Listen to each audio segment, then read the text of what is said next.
So why was Daredevil really cancelled? I don't believe that it was the expense or the Disney Plus app. It made more sense for Netflix to keep the business on their end for as long as possible, and they can certainly afford to. I believe that Daredevil was really cancelled because the writers turned into the Twilight saga, and they used the Punisher to do it. Any superhero story with a love interest tends to revolve around how the hero deals with the love interest. In the case of Daredevil, Matt Murdock's love interest was revealed in the pilot episode. I didn't even know at the time that Karen Page was from the comics, so when he saved her, I really didn't think anything romantic about it. I knew that Elektra was from the comics, so that's what I was expecting.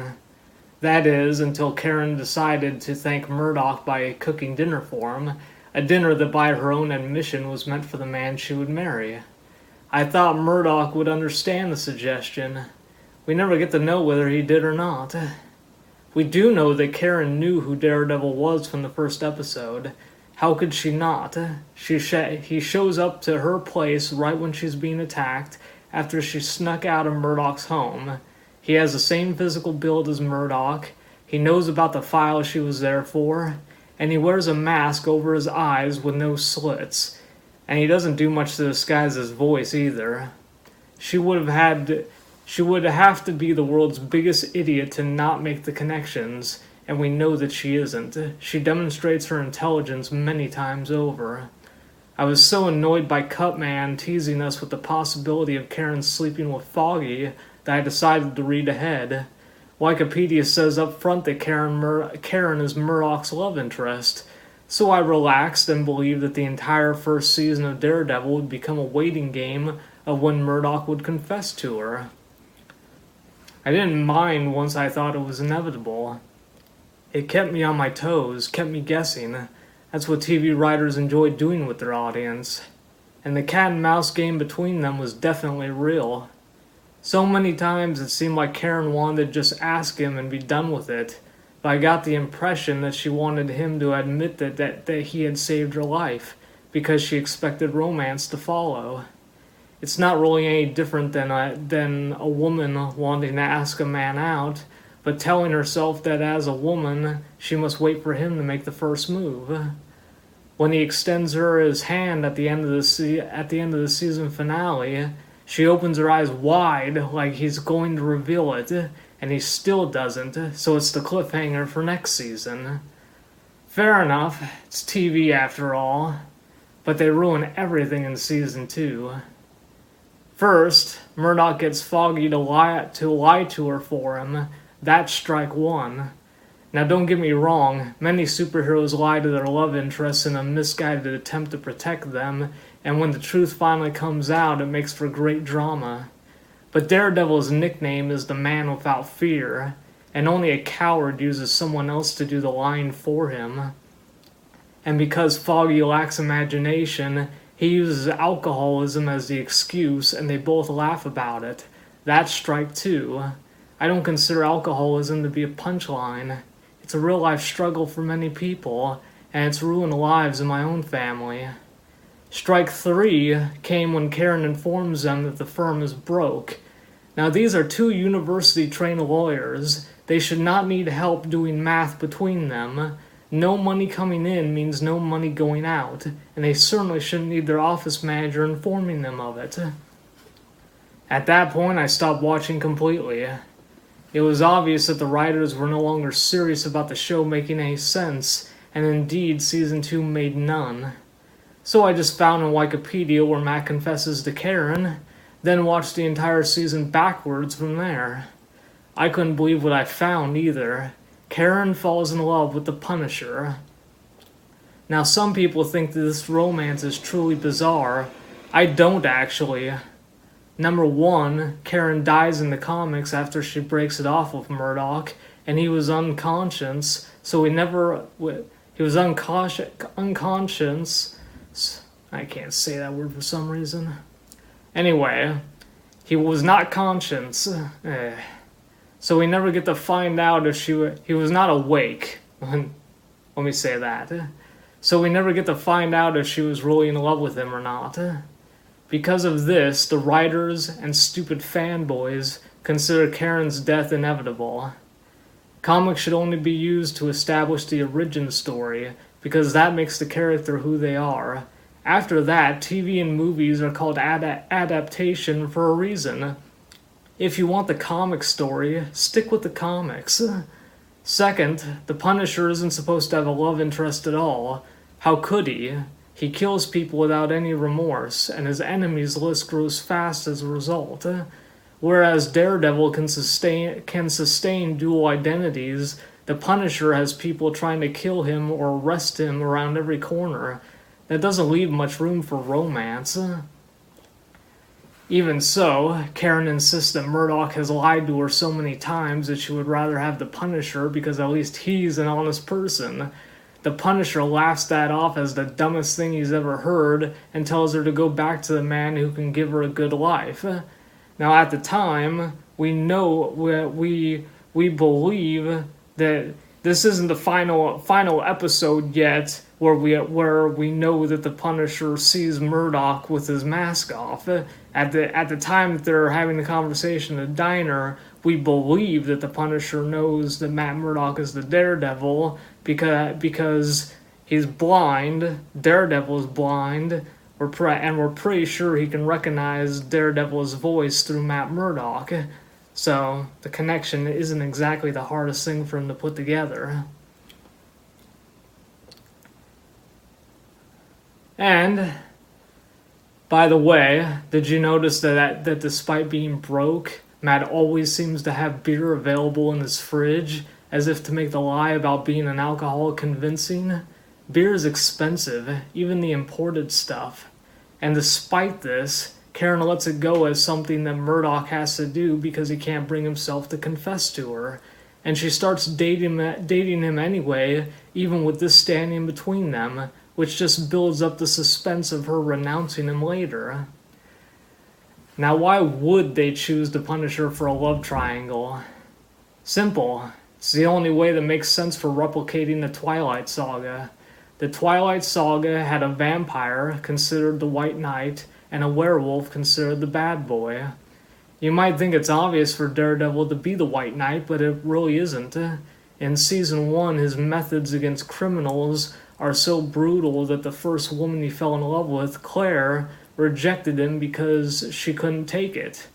Think about it. I mean, in Batman, Batman that only incapacitates criminals. In fact, he chooses the shortest path he can, finds the shortest path to incapacitate criminals, and that's that. Then he leaves the rest for law enforcement. Daredevil beats him to a bloody pulp, and we're not sure if he's serious about enjoying it or not, but in the first episode, he definitely enjoyed it. We know that. So you need someone who's even worse than Daredevil, aka the Punisher. Not only does he kill without any remorse whatsoever, the TV Punisher actually makes fun of Murdoch for not doing it, even calling him an altar boy for it. Of course, you're not supposed to catch on to that because Karen hasn't met the Punisher yet. Personally, I think it may have been the casting of John Bernthal as the Punisher that provoked the writers into doing this. Don't get me wrong, I'm a huge fan of his from The Walking Dead, and that was the very problem. In The Walking Dead, he was the bad boy vying for the affection of a married woman after saving her from the zombie apocalypse. At the end of Season 2, Lori chose Shane over her husband, despite him being dead. To make matters worse, Lori died in Season 3 before she could reconcile with her husband.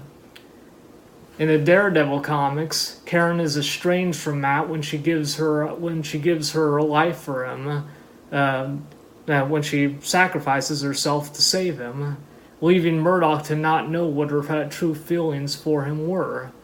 And if you think about it, then while Karen and Matt may have not been married before she fell in love with the Punisher, they did start having her date Matt before he revealed himself to her. Really think that's a coincidence? I have no doubt that the Daredevil writers wanted this connection for the TV show. In fact, the Punisher's speech to Murdoch in the third episode sounded very similar to one Shane gives to Rick in Season 2 of The Walking Dead. Now granted that unlike Shane, the Punisher rebuffed Karen's affection for him, and that's the only respect I even have for his character on the TV show. The movie Punisher Warzone was so much better.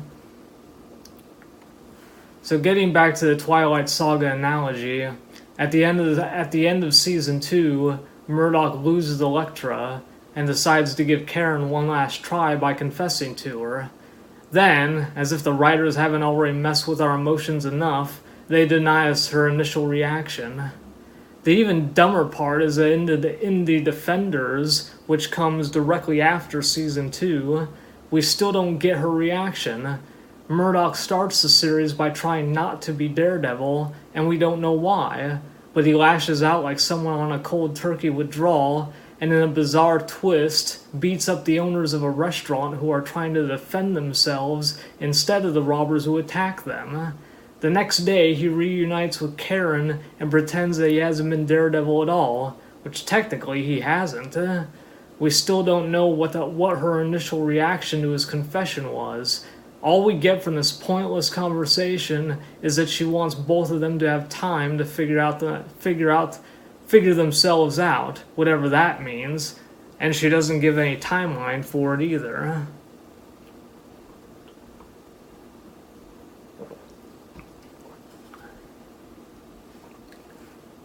It's not until episode 6 when Murdoch informs Karen that the Hand is back and he needs to protect her that we find out that she presumably gave him an ultimatum to not be Daredevil anymore.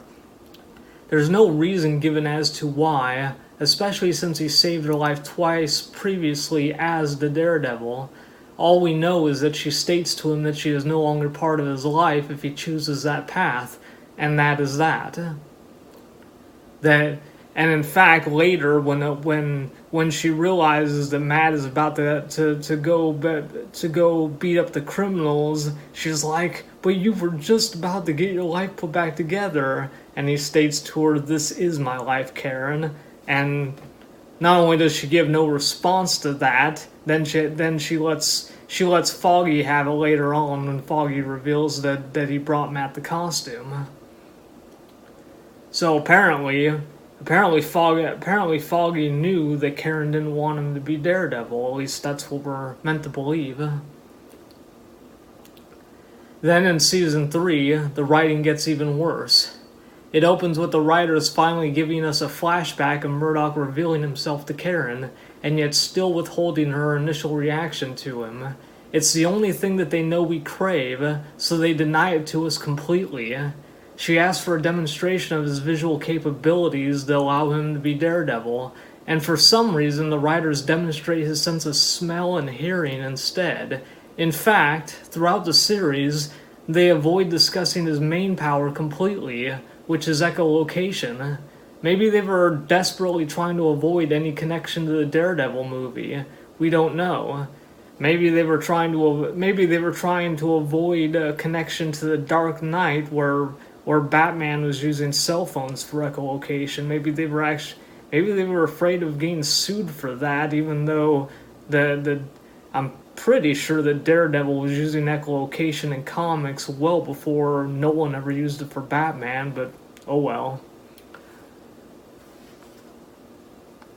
Then Karen asks why he didn't confess to begin with, and the writers avoid this answer by having Murdoch argue with her about the Punisher instead, which makes you wonder why they felt the need to have Karen mention him again. Remember that in this flashback, none of the events that took place between her and Frank Castle in the Punisher series had even happened yet.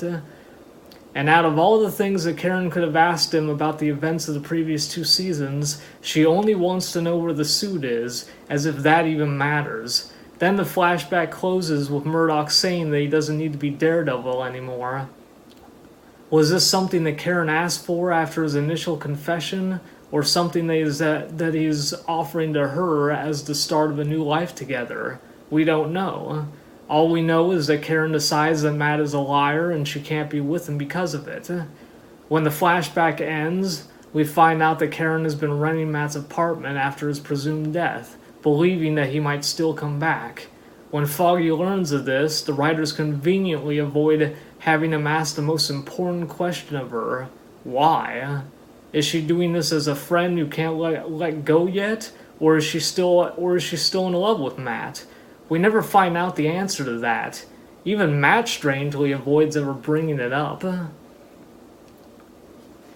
When Murdoch does finally reveal himself to her as alive, he acts like she has every right to be mad at him. This is when the Marvel writers start pretending that they are writing for a cable show and not a streaming platform. They seem to forget that we could easily flip back to the Defenders and remember that Karen told him she was not part of his life anymore. Therefore, it makes no sense whatsoever that Murdoch puts himself at her mercy. Oddly enough, twice in Season 3, Karen acts like the Punisher herself. First, she sees a bunch of hoodlums standing in the sidewalk, sexually harassing any woman that walks by. She walks up to them, pulls out her gun, and tells them to leave. Then, when Murdoch tries to convince a witness to Wilson Fisk's crimes to turn himself in, Karen threatens the man with exposing him and his son to Fisk if he doesn't, thereby putting a death mark on their heads. This move shocks even Daredevil. Later, Daredevil comes to rescue her at the church, where Fisk sent Bullseye to kill her. While Karen does return the favor by saving Daredevil from Bullseye, she never once thanks him for coming when he did. The rest of the season focuses on her and Foggy trying to convince Murdoch to not kill Wilson Fisk. Karen admits to Murdoch that she herself has already killed 2 people, and whether it was her fault or not, it left her with a lifetime of guilt. Murdoch resolves the issue of killing Fisk by instead threatening his wife if he doesn't stay in prison, a move that both Karen and Foggy approve of. And I don't know why. I was shocked when Daredevil made that ultimatum, and I was even more shocked that Carrie and Foggy approved of it. I mean, threatening the guy's wife? Seriously? Foggy then floats the prospect of the 3 of them starting a new law firm together, with Karen promoted to investigator. She accepts this, but the issue of rekindling romance with Murdoch is never discussed. Not to mention that the writers seem to forget that they were supposed to be writing this series as part of the Marvel Cinematic Universe. You remember that in the first season, the events of the Avengers were mentioned, where, New York was destroyed, and there was a construction company that was reaping the benefit of rebuilding everything.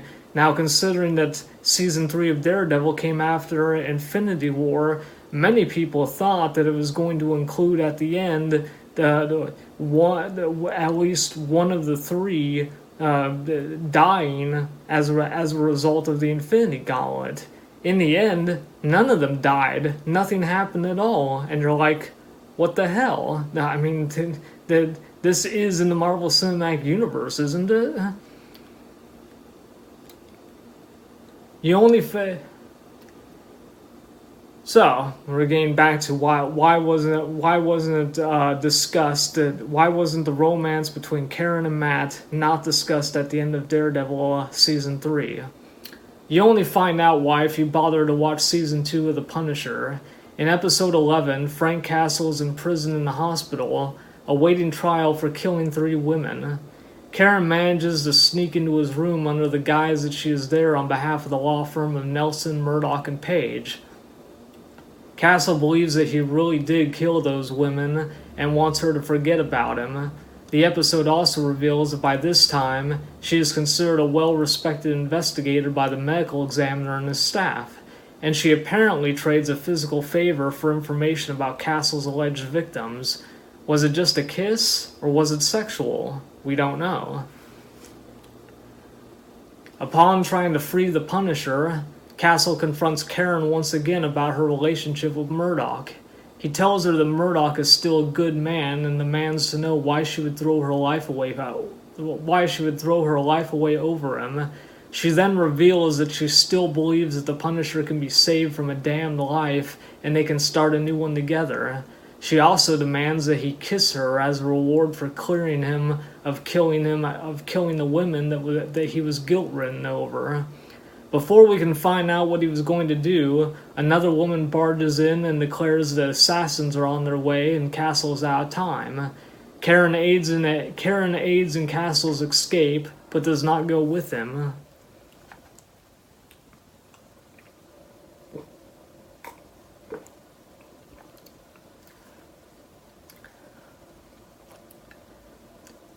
So what is my theory on this episode? The second season of The Punisher was actually filmed before the release of the third season of Daredevil, and many producers for The Punisher are also producers for Daredevil. My guess is that they were saving Karen's decision on Matt for season 4. Elektra was dead, again, and The Punisher had rejected Karen, twice. Both Karen and Murdoch had no one else but each other. That I'm betting this was their plan to keep the Daredevil series going. Not to mention, it was a strange twist in season 1 of Daredevil that Foggy ended up back with Marcy. I was glad in a sense because it meant that Karen was wide open for Murdoch, but I also thought it was a strange way to eliminate Foggy from any kind of love triangle between them.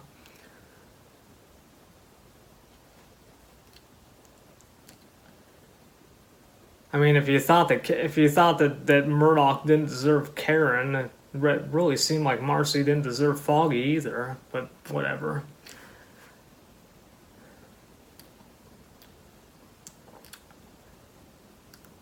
So, getting back to this, I'm saying that we don't get to find out what Karen's decision on Murdoch is, and I'm guessing it's because they were saving that for season 4. Of course, by then, the writers had already messed with us so much that Netflix went ahead and canceled the show. So why am I so upset about Karen, you ask? You might say that the Karen of the TV show doesn't deserve Murdoch. She's a good woman who makes a lot of bad choices, and people die as a result. Why not save a good man like Murdoch for a good woman who doesn't make bad choices?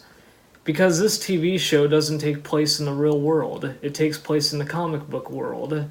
In the real world, Murdoch would just be a blind lawyer who deserves a good woman that won't keep screwing his life up. But in the comic book world, he spends his nights as a mass vigilante who beats criminals half to death. There has to be a penalty for that, even if it is a good thing for him to do. In my opinion, Karen should be his penalty. A high-maintenance woman with a heart of gold. The penalty for being Daredevil is that Murdoch has to save Karen from the trouble she keeps getting herself into. It's no different than Batman and Catwoman. Everyone wants Batman to be with her, but her desire to break the law keeps them apart. Yet Batman always puts his life on the line to save her from the trouble she gets herself into. And if you think about it, Daredevil is the closest thing that Marvel has to Batman. A mass vigilante at night who is completely mortal, yet conquers enemies with martial arts. And all the gadgets that Batman uses to fight crime are very similar to Daredevil's heightened senses. Not to mention that they both have the same code: they never kill. And just like Batman has Talia al Ghul, Daredevil has Elektra. Talia was recruited by her father to seduce Batman and convince him to kill so that he would join the League of Assassins. On the TV show Daredevil, Elektra is recruited by Stick to seduce Matt Murdock and convince him to kill so that he would join the Order of the Chaste, a group of assassins. Do you really think that's a coincidence?